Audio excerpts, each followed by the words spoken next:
जी तो शुरू करें. We will have first RJ Siddhu from Red FM. जी सिद्धू सर, सबसे पहले तो आपको बहुत बहुत धन्यवाद इतना बेहतरीन ये आयोजन कर.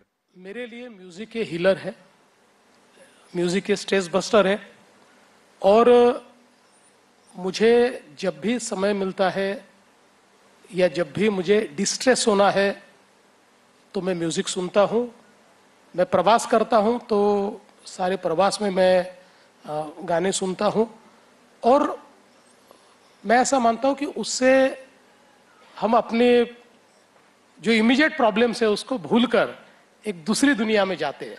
इसलिए म्यूजिक मेरे लिए एक बहुत बड़ा हीलर है. Thank you sir.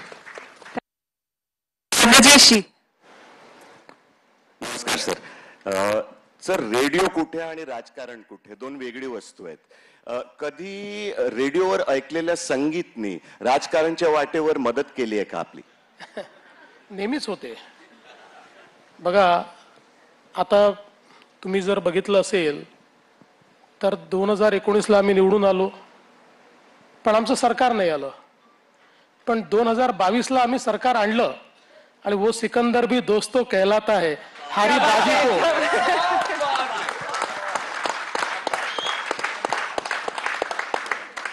त्यामुळे म्युझिक, गाणी, रेडिओ या सगळ्या गोष्टी राजकारणात अत्यंत महत्त्वाच्या आहेत. मगाची आशिषजींनी सांगितलं की रेडिओच्या माध्यमातून मोदीजी मन की बात ही शेवटच्या माणसापर्यंत पोहोचवत आहेत. आणि तुम्ही बघा, म्हणजे तुमच्या सगळ्या FM रेडिओजवर इलेक्शन आलं की तुमच्या आवाजापेक्षा आणि तुमच्या गाण्यांपेक्षा जास्त आमच्या ॲडव्हर्टिजमेंट असतात. याचं कारण आम्हाला माहिती आहे की यंग क्राऊडपर्यंत पोचायचं आहे, तर ते कुठून पोचता येईल, ते तुमच्या माध्यमातून पोचता येतं. त्यामुळे आमचा संबंध आहेच. Beautiful, beautiful. Thank you sir. या आरजे अर्चना, रेडियो सिटी. जी sir, very very very proud for radio and music and Asha ji की का नाम रेडियो के साथ सदैव जोड़े रखने के लिए बहुत बहुत धन्यवाद. Ashish ji, we are feeling very proud as a medium. Let's clap for ourselves, we have come this far. और ये जो आपने आज डेकोरेशन यहाँ किया है, we are looking at it and नाम रेडियो के साथ सदैव जोड़े रखने के लिए बहुत बहुत धन्यवाद. Ashish ji, we are feeling very proud as a medium. Let's clap for ourselves, we have come this far. और ये जो आपने काफ़ी छोटे थे तो हमारे चाचा जी की आदत थी, सुबह 6 बजे पुराने गाने आते थे, शमशाद बेगम के वगैरह, ऐसे सारे 6 बजे आते थे अपने विविध भारती पर, यानी अपना जो नेशनल रेडियो है उसके ऊपर. तो 6 बजे वो सबसे पहले वो लगते थे हमारे यहाँ.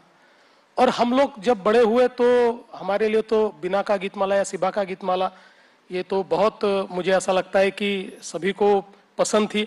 मुझे आज भी याद है कि कुर्बानी फिल्म शायद आई थी उस समय, आप जैसा कोई इतने दिनों तक चार्ट बस्टर रहा, वो नीचे जाता ही नहीं था. और ऐसे कई, और मुझे इस बात की बहुत खुशी है कि ये जो कैरावान रेडियो आया है, इसने बिना का गीतमाला की सारी जितने एपिसोड्स हुए हैं ये सारे एक साथ हमको दिए. वो सुनने में जो मजा आता है, ऐसा लगता है कि वही पुराना समय वापस आया है. तो अमीन सयानी जी के लिए उस समय हम लोग सब बिल्कुल राह देखते थे कि कब वो आएंगे और कब वो सारी अपनी बातें बताएंगे.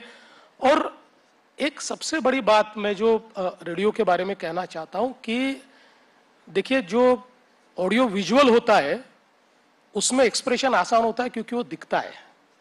लेकिन रेडियो की सबसे बड़ी खासियत यह है कि व्यक्ति दिखता नहीं है, लेकिन फिर भी सारी चीजें एक्सप्रेस करता है अपने शब्दों से.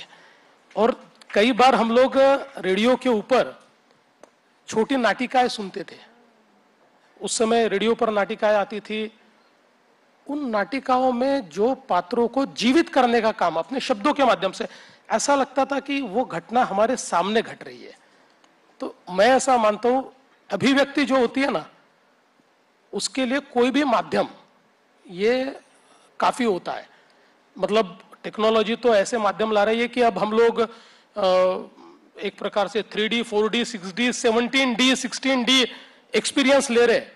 लेकिन जिस समय it was only 1D, it was only music, जिस समय केवल वन वे कम्युनिकेशन था, उस समय भी रेडियो ने हमारी अभिव्यक्ति को जिस प्रकार की आवाज दी है, तो मैं ऐसा मानता हूं कि एटलीस्ट मैं जब आ रहा था तो हमने बचपन से देखे हुए रेडियोज वहां सारे रखे हुए हैं, तो वो देखकर मुझे बहुत खुशी हुई, क्योंकि हमारी जो एक प्रकार से सांस्कृतिक विरासत है, उस विरासत को शेप देने का काम इन्हीं रेडियोज ने किया है।